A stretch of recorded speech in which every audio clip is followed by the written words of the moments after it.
আজকে সকালের নাস্তায় ছিল মাংস খিচুড়ি, তারপরে শুটকি ভুনা, গরুর মাংস আর হচ্ছে টমেটো সালাদ। আসসালামু আলাইকুম সবাইকে, নাসরিন কিচেন অ্যান্ড ব্লগে নতুন একটা ভিডিওতে স্বাগতম। আসলে সবার শেষে আমি খেতে বসছিলাম, এই জন্য মাংসটা জমাট হয়ে গেছে, ওইটা আর গরম করিনি। কারণ খিচুড়ির ভিতরেই মাংস ছিল, ওইটা হয়তো ভিডিওতে আসেনি। ওইটাই খেয়ে নিয়েছি আমি, সবার লাস্টে ভিডিও করতেছিলাম। আর এখানে ঝটপট করে আজকে দুপুরে রান্না করেছি উস্তা আলু ভাজি আর হচ্ছে রুই মাছ আর হচ্ছে এটা হচ্ছে কালীবাউস মাছ একসাথে ফুলকপি দিয়ে অল্প করে রান্না করেছি। আর মুরগির মাংস রান্না করেছি।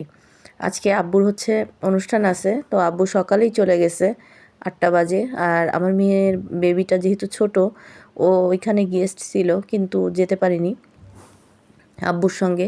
কারণ বাচ্চাটা যেহেতু ছোট, ওর তো এতক্ষণ থাকতে পারবে না ওইখানে। এই জন্য আমরা আর কি সবাই একসঙ্গে দুপুরবেলা যাচ্ছি, আর আব্বু তো সকালেই চলে গেছে।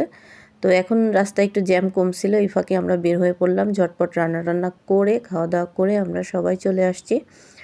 আর আজকে তো খুবই একটা খুশির দিন, খুব ভাল লাগতেছে। আসলে নিজের সন্তান যদি মানুষের মতো মানুষ হয়, তারপরে ভালো হয়, সমাজে সব যদি প্রতিষ্ঠিত হয়, সব বাবা মায়েরই কিন্তু ভালো লাগে। আজকে আমার বেয়ানের কিন্তু সেরকমই একটা দিন, আর আমরাও সঙ্গে যাচ্ছি। যেহেতু আমার মেয়ে জামাই আজকে তার অনুষ্ঠান, তো ওইখানে আমরা সবাই যাচ্ছি। আর আমাদের সঙ্গে কিন্তু আমার ছোট্ট নাতনিও আছে, সেও তার বাবার অনুষ্ঠানে যাচ্ছে। আলহামদুলিল্লাহ, আমার মেয়ের জামাই একজন ইঞ্জিনিয়ার, আর সেইটাই ও আজকে অনুষ্ঠান, সেইখানে যাচ্ছি আমরা সবাই মিলে।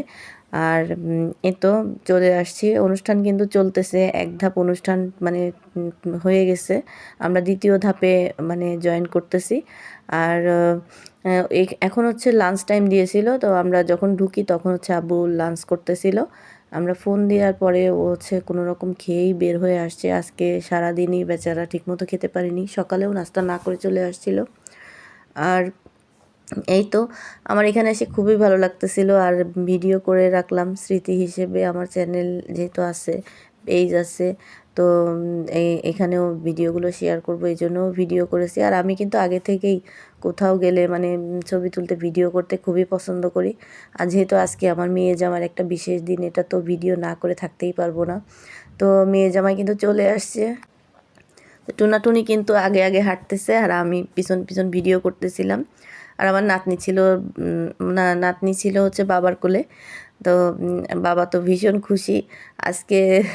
সে তার মানে কি বলবো, তার ইচ্ছা হয়তো পূরণ হয়েছে। সব ছেলেরাই চায় যে তার ভালো দিনে, তার মানে খুশির একটা দিনে আপনজনরা কাছে থাকুক। তো আসলে আমার একদমই আসতে ইচ্ছা করতেছিল না, কারণ রান্না টান্না করছি, ক্লান্ত লাগতেছিল। তারপরেও আসলাম, যেহেতু আব্বুর আজকে একটা খুবই মানে খুশির একটা দিন। আর এই তো আমরা ভিতরে ঢুকতেছি। তো এখানে অনেকক্ষণ আব্বু ছিল, রাত পর্যন্ত ছিল। পরে কনসার্ট হয়েছে এর ভিতরে। তো আমরা বেশিক্ষণ থাকতে পারিনি, 1 ঘন্টা, ঘন্টা খানেক, ঘন্টা 1.5-2 ঘন্টার মতো থেকে আমরা চলে আসছিলাম। আর যখন মেয়েকে বিয়ে দিয়েছিলাম, অনেকেই জিজ্ঞেস করতো ছেলে কী করে, তো তখন আমি বলতাম ইঞ্জিনিয়ার। তো অনেকে বলতো ইঞ্জিনিয়ার, আমার মেয়ের হাজব্যান্ড হচ্ছে ব্যবসা করে। তো অনেকে বলতো যে ইঞ্জিনিয়ার ছেলে ব্যবসা করে কেন। আসলে এক একজন এক একটা করতে পছন্দ করে, অনেকে চাকরি করতে পছন্দ করে, অনেকে ব্যবসা করতে পছন্দ করে। আমিও আমার বেয়াইকে এই কথাটাই বলেছিলাম যে ছেলে যখন ইঞ্জিনিয়ার তাহলে ব্যবসা কেন করে। তো আমার বেয়াই যখন মেয়ে দেখতে আসছিল তখন বলছিল যে আসলে অন্যের চাকরি করতে আমার ছেলেরা পছন্দ করে না। 2টা ছেলে আমার, আলহামদুলিল্লাহ, দুইজনই মানে মানে খুব শান্তিপ্রিয় মানুষ, তারা নিজের মতো করে চলতে পছন্দ করে, এটাই বলতে চাইছিল। আর আসলে ব্যবসা করলে তো নিজের মতো চলা যায়, অন্যের চাকরি করলে তো ওইভাবে চলা যায় না। তারপরেও আসলে এক একজনের এক এক রকম ইচ্ছা স্বাধীন থাকে, ইচ্ছা থাকে আর কি। আর এই তো দেখেন অনুষ্ঠান শুরু হয়ে গেছে দ্বিতীয় ধাপে। তো আমরা বেশিক্ষণ থাকবো না, কারণ এইটার ভিতরে পুরোটাই এসি, আর এই এত ঠান্ডার ভিতরে বেবিকে না রাখাই ভালো। আর তো আমার তো খুবই ভালো লাগতেছিল, এখানে একজন গান করতেছিল আমরা যখন গিয়েছিলাম, একটা দেশাত্মবোধক গান করতেছিলেন তিনি। তো আমরা অনুষ্ঠান দেখে চলে আসছি, রাত্রে রান্না করতেছি। মেয়ের জামাই হচ্ছে গরুর মাংস ভুনা ভুনা খেতে খুবই পছন্দ করে, তো ও এসেই ওর আম্মাকে নিয়ে ডাক্তারের কাছে যাবে ধানমন্ডিতে। তো এই জন্য আরও ঝটপট প্রেশার কুকারে বসিয়ে দিলাম। সবাই ভালো থাকবেন, আমাদের জন্য দোয়া করবেন। আর ভিডিওটা ভালো লাগলে অবশ্যই লাইক কমেন্ট শেয়ার করবেন। রান্না প্রায় শেষ। আল্লাহ হাফেজ।